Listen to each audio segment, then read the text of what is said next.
Okay, so I've got the base, the foot of this base of the crane traced out on this 1/4-inch plate, and I've got the bolt pattern laid out where I'm gonna place the bolts so I can bolt this to this 1/4-inch plate.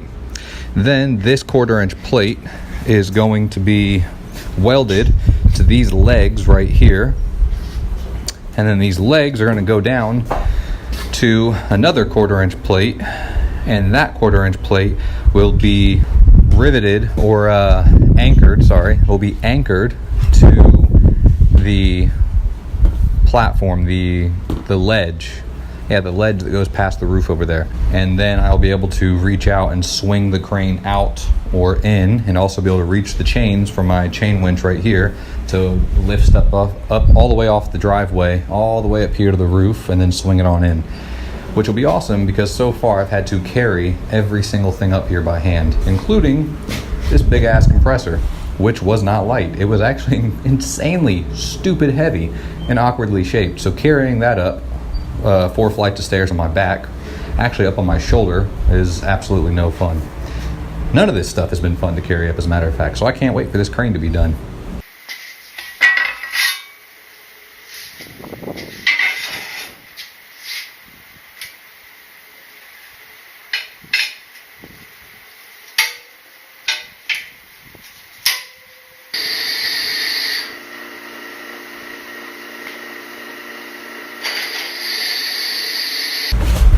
I tell you, all these new tools are already saving my ass and coming in handy. I'll give you an example.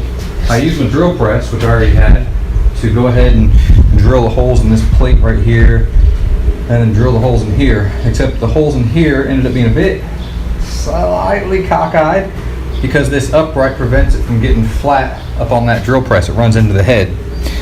So I was able to take a brand new rotary hammer here and go ahead and lay this thing flat and straighten out those holes. No issue at all. No torque issues, no nothing. Just cleaned them right out. Those are 13mm holes, by the way. Now I'm noticing that whereas these 2 bolts right here are lined up perfectly, this is lined up, this is lined up, those are run in perfect. This one is a little bit off-centered. I don't know how I messed it up, but somehow it wasn't lined up quite right. I have about a 1/4 inch or an 1/8 inch or so of lip on this plate, and I was thinking, oh, should I run my drill through there? Is that what I should be doing to clean that hole out? But then I remembered, oh yeah, this is a great job for my new die grinder. I can put a bit on there and run that die grinder in and clean up that lip, and it'll fit perfect. I'll just keep this bolted down so I know they end up being an exact match. No problem. There is one corner, well, I take that back, there's 2 corners, 2 little small spots where I guess it wasn't fitting quite flush. I was moving a little too slow, and I burned a fucking hole in the tube. But it's really heavy duty. It's only 2 small spots out of 4 legs that are double-ended, and everything's like 1/4 inch thick, so I'm sure it's going to be fine, and I'm not really wanting to go through all the hassle of filling those holes in. They're pretty small, but make some good progress. And right there we got the 4 legs that'll support it. It's actually upside down right now, and that's the hole I burned in it. This side is actually going to be the bottom. That's what's going to be anchored into the roof, or into the ledge, I guess. And then those are the 3 holes that I drilled earlier, and that's the top end that's going to have this. It's going to have this bottom section of the crane bolted to it. All right, so I got the holes drilled out and the ledge over there. I have to say, I've now used this new Makita rotary hammer a few times, and it's just a total badass. I was drilling those holes there in the roof on the ledge as the mounting points, and I got 3 of them done, no problem. I mean, it's amazing how fast and how effortlessly it just hammered right through that reinforced concrete. Like a jackhammer, just cut right in. No, it was kind of amazing watching how fast and effortless it just dug right the fuck in. On the 4th hole though, the one that's actually facing out to the road, all of a sudden I couldn't pull the drill out. I think the edge of the drill bit hooked up behind a piece of rebar that was running through there, and I had a hell of a time getting that thing out, but I got it out and didn't damage the drill bit, didn't damage anything. Now I've got the anchors here with my my little impact driver with the adapter on it, and I've got my my actual socket wrench just for some extra oomph in case I need it. And I'm gonna go ahead and lower this down there and anchor it into place. I suspect this thing is going to be very, very sturdy. As a matter of fact, I suspect that the platform itself, as far as the strength of the platform and how it's anchored, will probably be much stronger and much more capable than the crane I'm attaching to it. All right, well, I got the platform in place, test fit, everything secured, and I was able to weld this lip in place and secure it to the wall, and then bolt this platform down nice and tight. Now, as it currently sits, very, very sturdy. Come on now.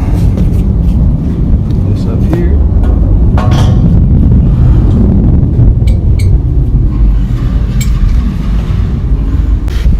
Comes to about 2 feet. Let's see, this is the ledge right here, and this cable will drop it right here. It's about 2 feet in from the ledge, and that's set at a corner. If I actually pull it straight out to 2 feet and a few inches, if I swing it all the way out, probably hangs a good 3 feet over the edge. So 3 feet over the edge, swing it in, 2 feet into the roof. That should be fine for small to medium sized stuff. It's not going to be good for carrying up beams, but it'll be good for tools and whatnot. So here's one of the issues I'm having right now. It needs to reach down there, which is the driveway, and right now I'm on the second floor balcony, and from the second floor balcony it's hanging about 1 foot off of the floor. Basically, when I'm on the roof, the chain is starting at about 3 feet over my head. That's where the crane hooks onto. So I was initially planning saying, well, it has to reach from the roof down to the driveway. And I took measurements of the chain and I said, yep, that'll be perfect. And then it wasn't until now it's installed, and while I was installing it, I thought, oh, wait a minute, the chain doesn't have to go from the floor, from the actual roof itself down to the driveway. It has to go from about 8 or 9 feet over the top of the roof down to the driveway. And the result is that instead of it being 5 feet off the floor down there, it is now about 1 foot off of the second floor balcony. So I'm gonna have to fix that somehow.